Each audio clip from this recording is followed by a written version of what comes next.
জানো চিপু, ঘুমাতে পারি না সারা রাত ধরে, বুকের ভিতর কেমন জানি করে। কেন হঠাৎ করে আবার ধরপড় শুরু হইল কেন? তাকে নিয়ে চিন্তা করতে গিয়ে চিন্তায় পড়ে গিয়েছি। কি এমন জিনিস নিয়ে চিন্তা করছো শুনি? তুমি সেই নিউটনের খালাতুন বললে না? তো কি হয়েছে? নিউটন কি? এটা কি কোনো বিদেশের খাবারের নাম? এটা কি বাজারে কিনতে পাবো আমি? যদি পাওয়া যায় আমার জন্য 3টা কিনে এনো।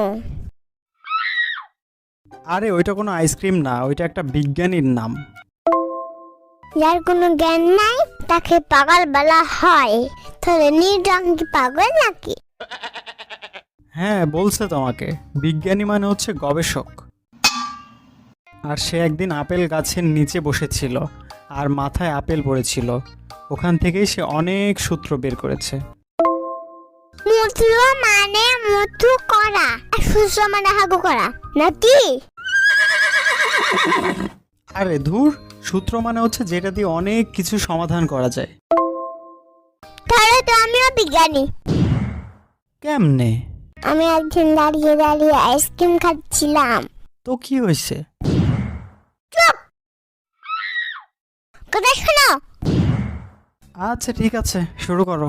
তারপর আইসক্রিম খেতে খেতে আমার কাছ থেকে বাইরে আইসক্রিম পড়ে গেল।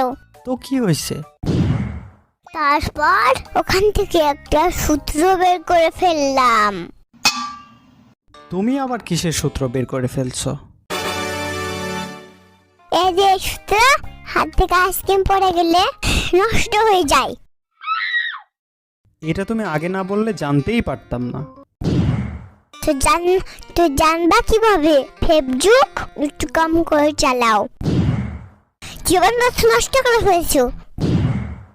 আরে ওইটা ফেসবুক না, ফেসবুক হবে। বেশি বুঝো তুমি। আচ্ছা আমাকেও যদি তোমার মতো বিজ্ঞানী হতে হয় তাহলে কি করতে হবে? তোমাকে আমি অবশ্যই শিখাবো, কিন্তু তোমাকে আমার শ্বশুর হতে হবে।